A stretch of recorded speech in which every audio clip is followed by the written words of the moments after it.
When the fog is thin, the road to my mother's house looks smaller than I remember. The white line down the center is chipped and eaten at the edges, swallowed a little more each year by creeping grass. Fence posts lean, as if listening to each other. I park beneath the birch trees and sit for a moment with the engine ticking as it cools, my breath ghosting the windshield. I never imagined coming back like this, alone, key heavy in my palm, the whole place waiting like a held breath.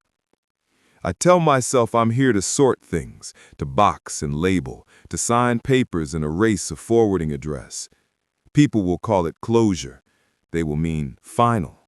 They will mean neat.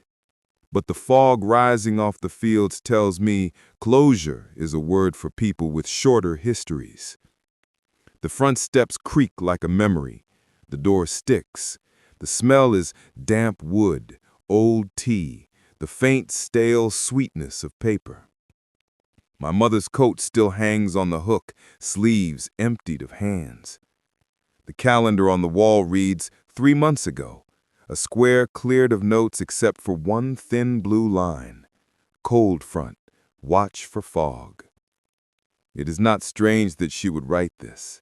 In the months before she died, she began to see patterns in weather, in the way birds lifted together, in the way the river twined under the footbridge. "It's the same as when you were little," she would say on the phone. "It's the same as the year your father—" She always stopped there. Silence can be its own fog.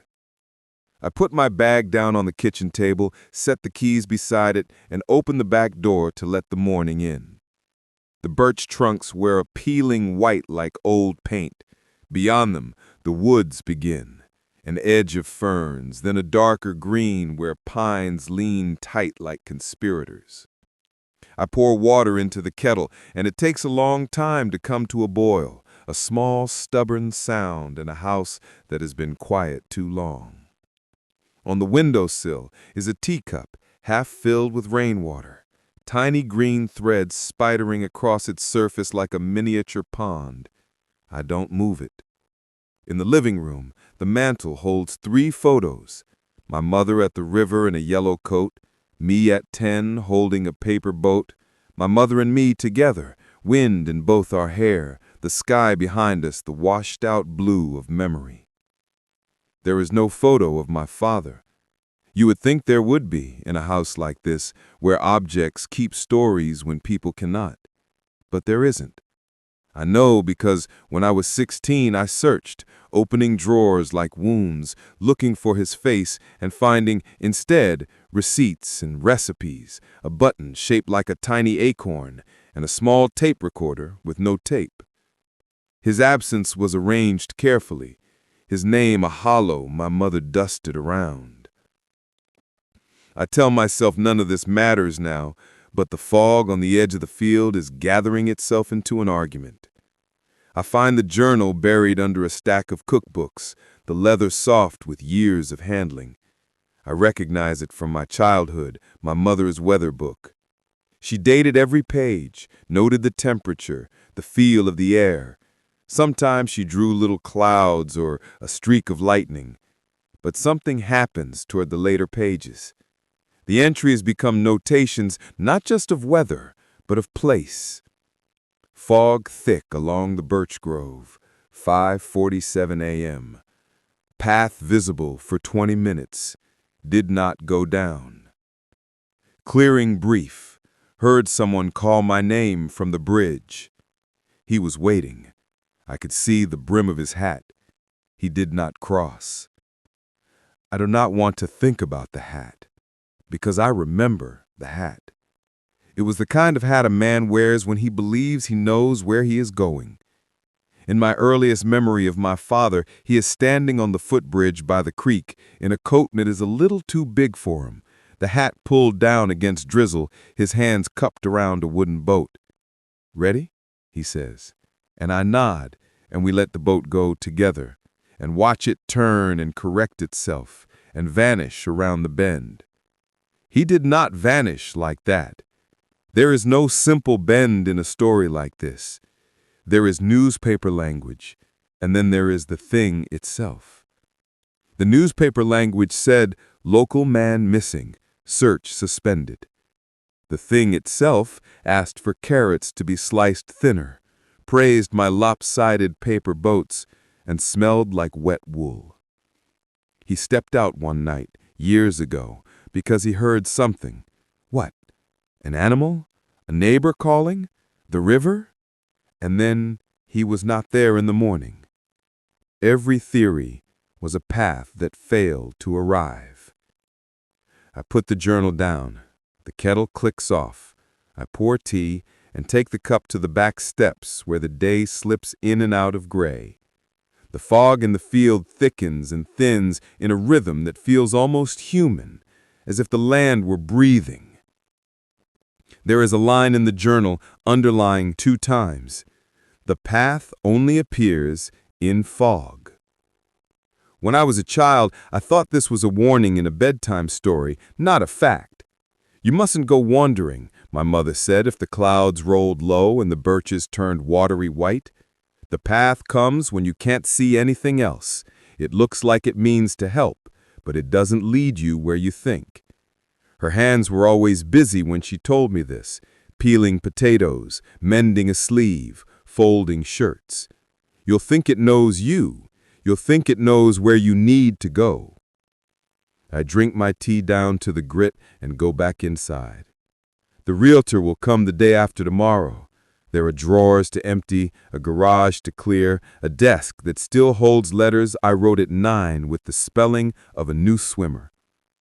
But I find myself drawn again and again to the window and the hum of that white edge gathering like a secret. By late afternoon, the fog is thickened enough that the birch trees look like pencil drawings. I put on my old jacket, the one that still smells faintly of city rain, and take a flashlight just to humor the part of me that still believes in being prepared. I tell myself I'm only going as far as the birches to prove the ground is the same, the paths I grew up with still where they were, the old footbridge still held together by its rusted nails. I tell myself I will be back in 5 minutes. The first breath of fog is cold in my mouth. The flashlight makes a narrow cone and then seems to be swallowed. The grass nods wet against my boots. The birch trees stand shoulder to shoulder like pale people. The woods receive me the way a crowd receives someone returning from a long absence, not with joy, not with anger, but with a quiet that says, "We knew you would come when you had to." There is impossibly a path. It cuts between the birches where there was only fern before, slightly raised as if many feet have pressed it into a shape. The fog makes it seem lit from within.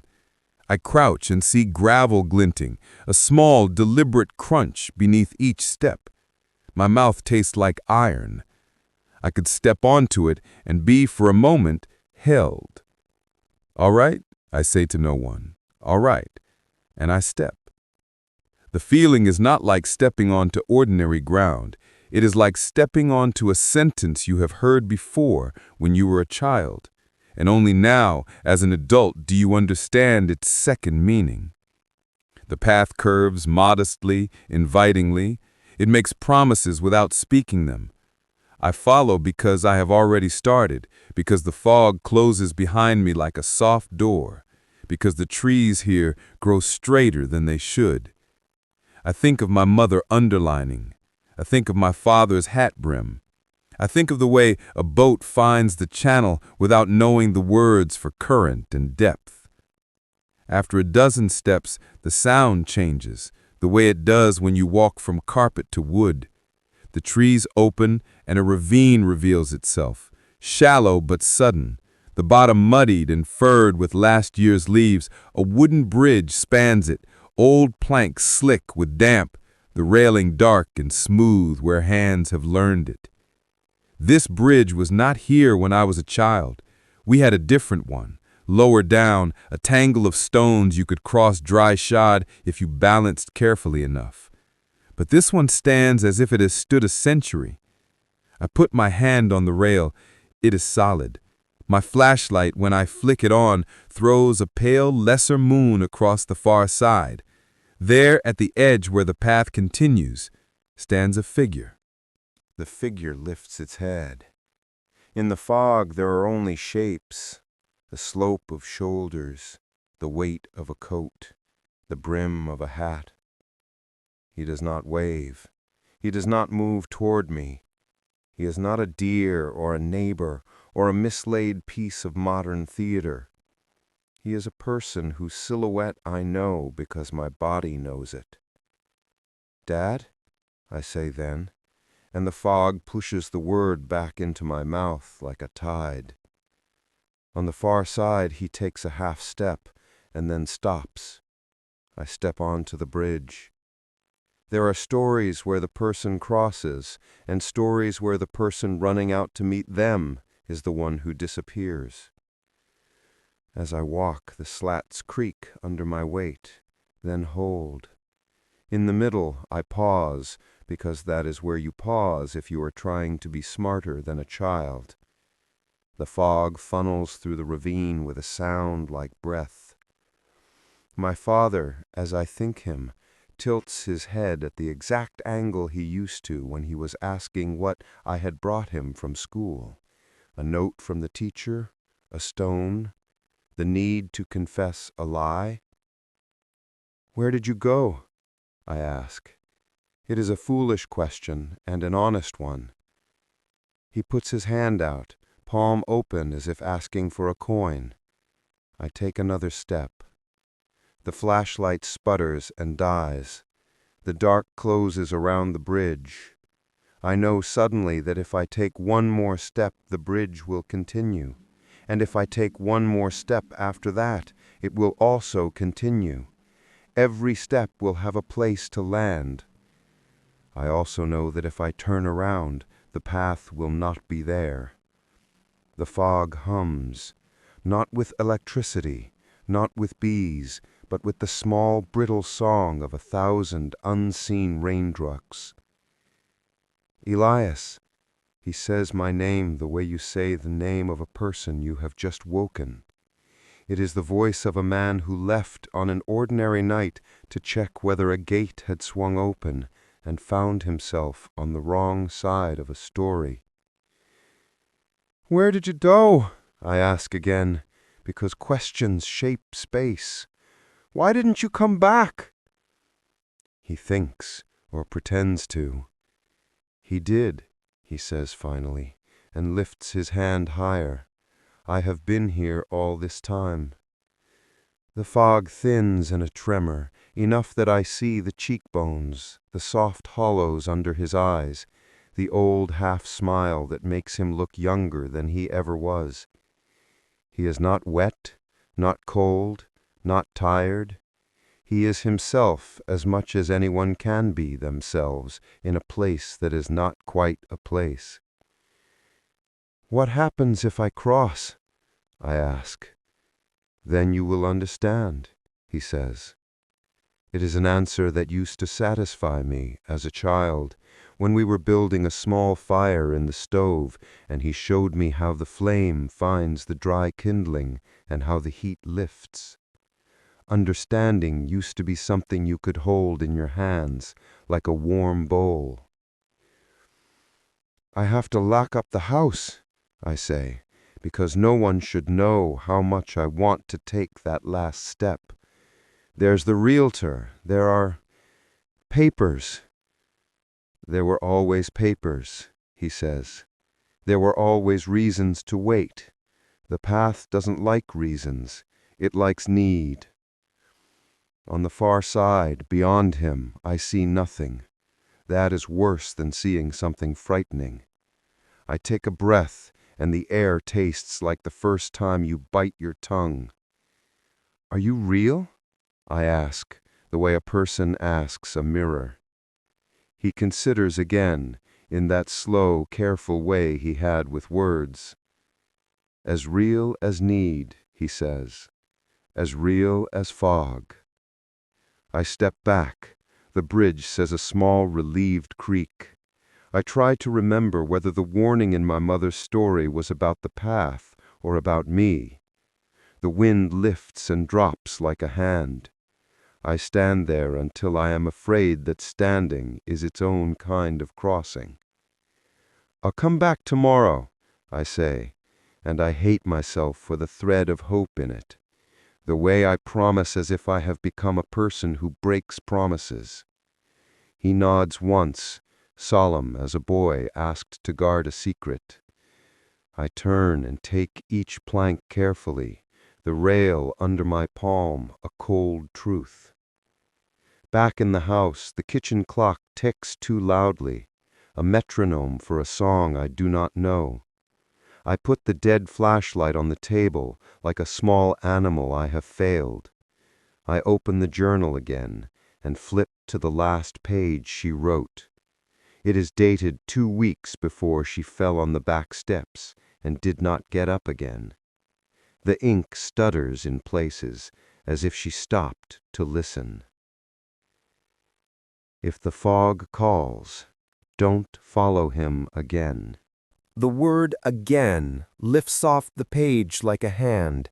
I close the book and lean back in the chair and look at the ceiling where a water stain blooms in the shape of a map I cannot recognize. Again means she followed once. Again means she saw him too. Again means there was a first time and a return. The night comes down early when the day is made of fog. I leave the table light on and sleep on the couch because upstairs is too far away from doors. In the small hours, I wake to the sound of a kettle I did not set on the stove, to the low rush of water, to a soft clatter as if a spoon has been placed carefully on a saucer. I sit up and the sound stops. Silence returns like a blanket that forgets you. In the morning, the fog is gone and the house looks different for having been held by it. The birches are ordinary trees again. The field is a field. The path, when I step out to look for it, is only grass. Gravel does not glint. The ravine is a sloping yip with last year's leaves piled in a damp crescent at its base. There is no bridge. The wind smells like old apples. I could choose to be relieved. I could laugh at myself, make eggs, call the realtor to move the appointment up, pack boxes with the brisk finality of a man who has seen briefly into his own superstition. Instead, I go back inside and pour coffee and hold the cup in both hands as if acknowledging that we live by ceremonies. I tell myself that yesterday happened, not because I want it to be true, but because my body believes it the way your tongue believes a missing tooth with a little ache you keep returning to. At noon, the mail carrier drops a handful of circulars through the slot, and among them a pale envelope addressed in my mother's hand. The postmark is 3 months old. The paper inside is heavier than it needs to be. Her writing is neat at first, and then loosens like rope. Elias, it says, if I am not the one to see you come up the path, then do this instead. Trust that I was not confused. Some things I learned to call by their right names too late. I should have told you sooner. The path is not a trick. It is a kindness that does not know how to end. It is a way back when the world would only give us forward. If you see him, if you see your father, and if he asks you to follow, remember that not every crossing belongs to us. Some were made before we knew what they cost. Do you understand? The fog is not for solving. It is for visiting, and visiting has its own rules. Underneath, in a different pen, as if she came back later, one more line. If you do not come home before it closes, set a place for the ones who did. I carry the letter around the house like a flame, careful not to let anything brush it. I think of places set at tables in old stories, names spoken into fires to keep the dead warm. I do not want to be the kind of person who believes in rules for fog. I do not want to be the kind of person who loses a second parent to a sentence they themselves wrote. Afternoon again. The clouds stack in a way that means the weather is deciding something. I stand at the back door and watch the edge of the field as if watching a fixed horizon could change its mind. When the fog comes, it comes more quickly than yesterday, sliding low over the grass as if poured from a hidden cup. I put on my jacket. I take nothing else. I do not walk deliberately, and I do not hesitate. My feet know the line of it. The fog receives me with the easy intimacy of a place that has practiced, and the path is there, lifting itself out of the ground like a sentence from a page. The birches bow and do not lift their heads again. I do not test the gravel. I know its sound. When the ravine opens, I am not surprised. The bridge waits, untroubled by day. He is there, of course. He stands with his hands in his coat pockets as if he is cold and does not want to say so. He wears the hat at the same angle as yesterday, which is to say, at the angle of a man who thinks attention is something you look past, not at. When he sees me, he takes his hands out and smiles like a page remembered from a book you loved once and cannot quote, but know by heart. Elias, he says, and it is not a question and not an exclamation. It is something like, here. I can't stay, I tell him. I came to see. He says, people say that to the sea and to their first houses. They rarely mean it. He glances down as if to show me that the planks under his feet are adequate. The fog migrates around his ankles the way minnows do around your shins in shallow water. I ask him, where are you? It's a better question than yesterday's. What is this place when the fog leaves? He follows my eyes to the trees that are not quite there. He says, there are paths you can only walk by closing your eyes. There are towns you can only find by forgetting their names. I walked out one night when the dog wouldn't stop whining. I thought a fence post had fallen. The fog rose.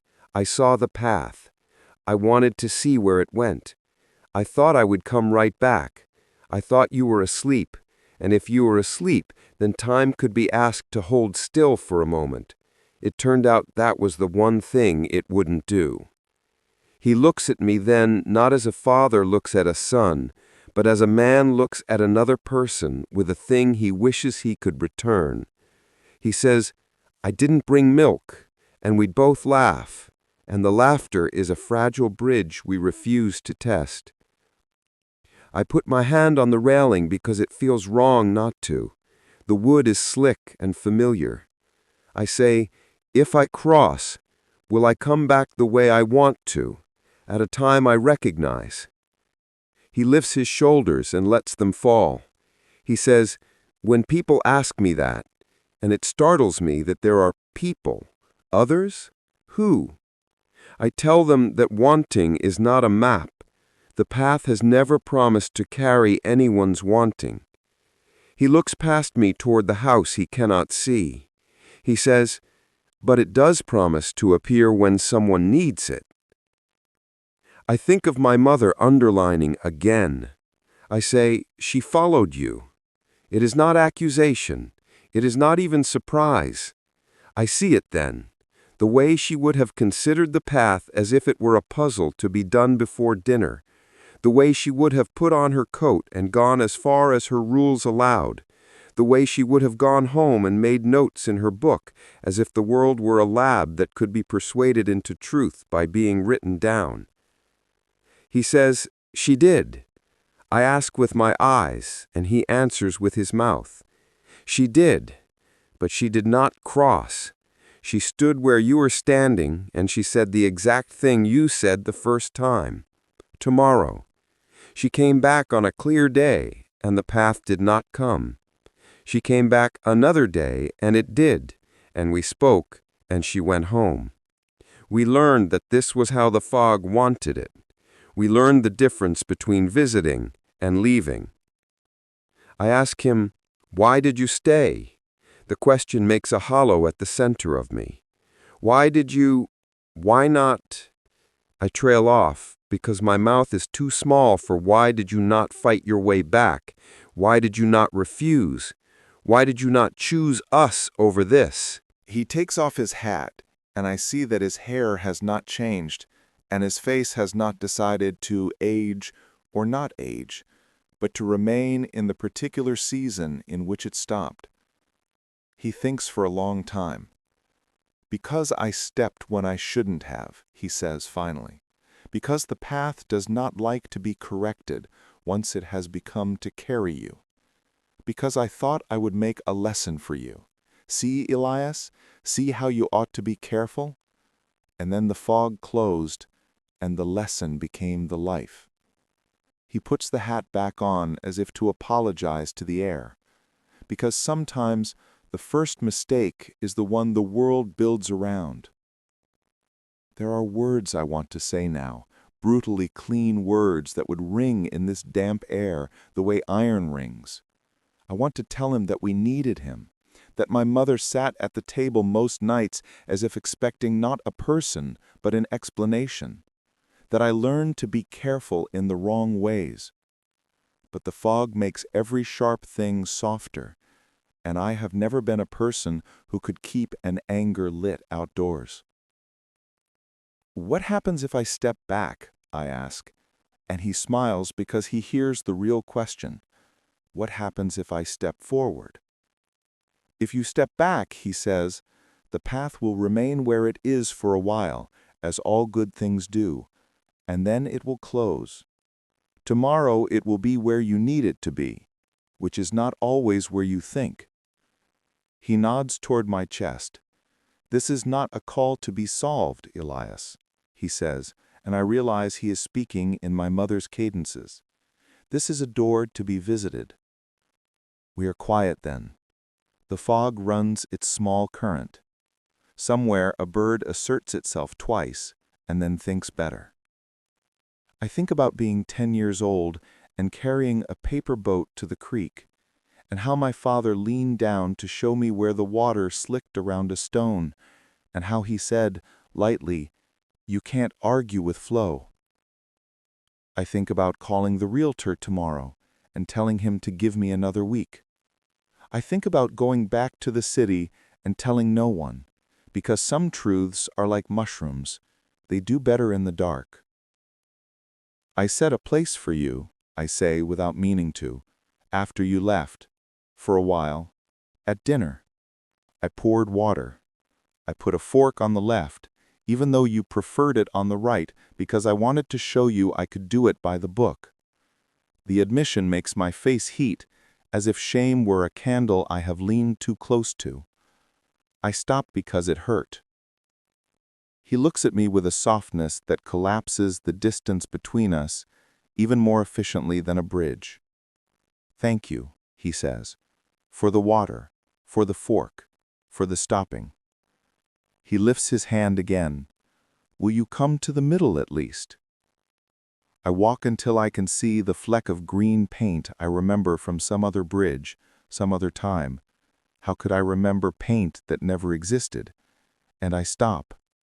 My father is closer than the person I pass in the aisle at the grocery store, and farther than anyone I have ever loved. He is real and he is fog. He is the kind of truth that does not insist on proving itself. "I think," I say, and the words come slowly like a person stepping into cold water. "I think I am going to visit. I think I am going to come here and stand here when the fog allows it, and I am going to tell you about the small things, the kettle, the neighbor's new dog, the wasps in the eaves, the way the birches lean more each year. And perhaps that will be enough. Perhaps that is what there is." He laughs once, surprised. "That sounds like a life." That sounds like a way that is away. We stand together in the fog, not touching, not crossing, and in that pause there is something like the quiet when a storm passes and every leaf on every tree is perfectly still and the light is briefly exact. I let the silence hold what I cannot say. He does the same. The fog, which has been patient, which has been more patient than any human system, begins to thin. I will go, I say. I will come back. The promise tastes strange and clean. Good, he says, because he has always trusted the small, doable promise more than the grand one. I will be here when the fog is. When I step off the bridge, the ground takes me without ceremony. The path leads me back the way it led me in, and when I turn once near the birches, the ravine is only a crease in the land. The house receives me with its old book smell. I set the journal on the table and write in it for the first time, under my mother's entries, in my own steady hand. Fog at 4:10 p.m. Path visible. Met him. We spoke. Did not cross. Underneath, smaller for myself. Visiting, not solving. I make dinner and set 2 plates. I do not feel foolish. I pour water into both glasses. I sit in my chair and eat slowly, and the empty chair is not an absence, but a space that holds the shape of a person, and the holding is its own presence. The realtor calls the next morning to confirm. I tell him I need more time. He says, of course, these things take what they take. And whether he means grief, or paperwork, or weather, I do not ask.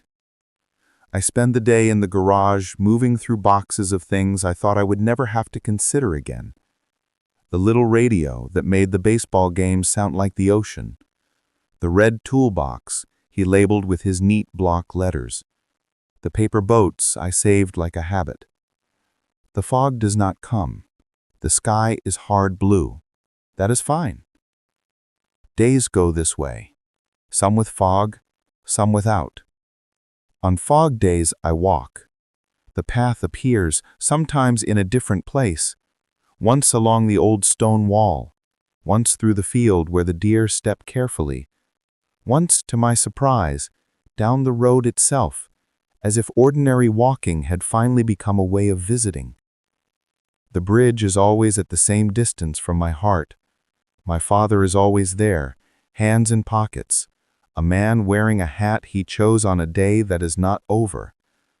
We talk at the middle of the bridge like people meet on benches in a city. I tell him about a dream where the house had a second staircase that led to a room full of light. He tells me about a fox he saw once in what must be our field, how it carried something in its mouth with a proud seriousness that made him feel like a child. We do not solve the problem of where he is. We do not solve the problem of time. We let the fog hold what we cannot. On a morning when frost has embroidered the edges of things, I find something tucked into the journal where it did not used to be. A photograph. It is old. The colors more suggestion than fact. A man stands at the edge of the birch grove with a boy at his side. The man's face has been scratched out by a careful hand, my mother's, or mine. I do not remember when you decide to make a choice forever. On the back, in my mother's writing, a sentence. If the fog calls, don't follow him again. I turn the photo over and look at the white space where a face should be, and I understand that some protections are not punishments, but rooms you close so that the house can be lived in. I leave the photo in the journal because all of this belongs together now. Weather, paths, warnings, returns. When the realtor comes 2 weeks later, the fog is very thick. He stands on the steps with a clipboard and a smile that suggests he has learned how to leave the right amount of space for grief and indecision. He asks me whether I want to show the house as is or whether we should remove a few things to stage it better. It's funny, he says, nodding toward the field. On my way here, I could have sworn I saw a little footpath cut through there. Haven't seen that before. I say, it only appears in fog, and he laughs because he thinks I am being poetic to fend off paperwork. He does not see the bridge, because the bridge, like the best and worst things, is never visible to everyone at once. After he leaves, I sit on the back steps with a mug between my hands, the fog at my ankles like an animal that loves you without understanding you. I think of the sentence my mother wrote, "If you do not come home before it closes, set a place for the ones who did." I understand now that this is not instruction about plates and forks. It is instruction about how to keep living. It is instruction about how to let your life hold more than it can hold and still not break. The path brightens itself like a thought you intend to keep. I stand, I go, I visit. At the middle of the bridge, my father is folding a paper boat as if paper could ever remember water.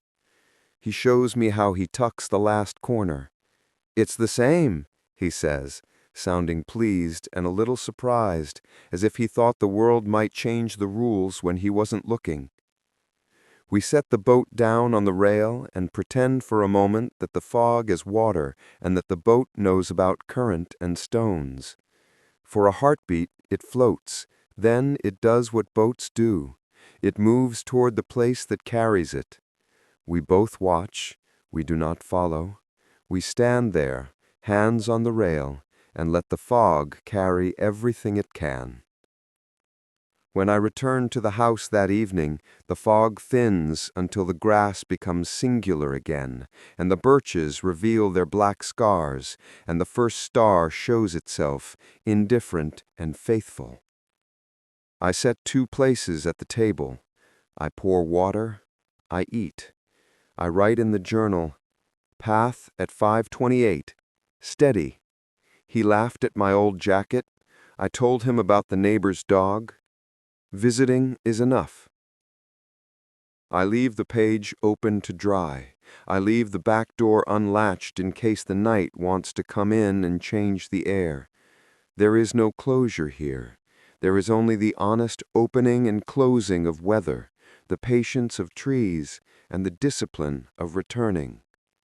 Some nights I wake to a noise that is the house settling, and some nights I wake to a noise that is my name, spoken in a voice the fog stored for years and is pleased now to return. People will ask later whether I sold the house. They will mean, "Did you leave?" They will mean, "Did you find an end?" I will tell them a true thing. I stayed long enough to learn the rules. I left because staying became another form of crossing. I come back when the fog does. The path appears when I need it. The bridge waits where it always does, halfway between what I can carry and what I cannot. I set a place for the ones who come home. I set a place for the ones who visit. I set a place for the ones who are carried. And sometimes, when the morning is a soft kind of white and the kettle takes a long time to boil, I stand at the window and watch the field remember its other self, and I say, quietly so as not to disturb the small, precise gears of the day, "Thank you," to the door that does not insist on being an answer, to the kindness that doesn't know how to end, to the fog that holds for a little while what otherwise would have to be lost. When the realtor comes 2 weeks later, the fog is very thick. He stands on the steps with a clipboard and a smile that suggests he has learned how to leave the right amount of space for grief and indecision. He asks me whether I want to show the house as is or whether we should remove a few things to stage it better. "It's funny," he says, nodding toward the field. "On my way here, I could have sworn I saw a little footpath cut through there. Haven't seen that before." I say, it only appears in fog, and he laughs because he thinks I am being poetic to fend off paperwork. He does not see the bridge, because the bridge, like the best and worst things, is never visible to everyone at once. After he leaves, I sit on the back steps with a mug between my hands, the fog at my ankles, like an animal that loves you without understanding you. I think of the sentence my mother wrote, "If you do not come home before it closes, set a place for the ones who did." I understand now that this is not instruction about plates and forks. It is instruction about how to keep living. It is instruction about how to let your life hold more than it can hold and still not break. The path brightens itself like a thought you intend to keep. I stand, I go, I visit. At the middle of the bridge, my father is folding a paper boat as if paper could ever remember water. He shows me how he tucks the last corner. "It's the same," he says, sounding pleased and a little surprised, as if he thought the world might change the rules when he wasn't looking. We set the boat down on the rail and pretend for a moment that the fog is water and that the boat knows about current and stones. For a heartbeat, it floats. Then it does what boats do. It moves toward the place that carries it. We both watch. We do not follow. We stand there, hands on the rail, and let the fog carry everything it can. When I return to the house that evening, the fog thins until the grass becomes singular again, and the birches reveal their black scars, and the first star shows itself, indifferent and faithful. I set 2 places at the table. I pour water. I eat. I write in the journal, "Path at 5:28. Steady." He laughed at my old jacket. I told him about the neighbor's dog. Visiting is enough. I leave the page open to dry. I leave the back door unlatched in case the night wants to come in and change the air. There is no closure here. There is only the honest opening and closing of weather, the patience of trees, and the discipline of returning. Some nights I wake to a noise that is the house settling, and some nights I wake to a noise that is my name, spoken in a voice the fog stored for years and is pleased now to return. People will ask later whether I sold the house. They will mean, "Did you leave?" They will mean, "Did you find an end?" I will tell them a true thing. I stayed long enough to learn the rules. I left because staying became another form of crossing. I come back when the fog does. The path appears when I need it. The bridge waits where it always does, halfway between what I can carry and what I cannot. I set a place for the ones who come home. I set a place for the ones who visit. I set a place for the ones who are carried. And sometimes, when the morning is a soft kind of white and the kettle takes a long time to boil, I stand at the window and watch the field remember its other self, and I say, quietly so as not to disturb the small, precise gears of the day, "Thank you," to the door that does not insist on being an answer, to the kindness that doesn't know how to end, to the fog that holds for a little while what otherwise would have to be lost.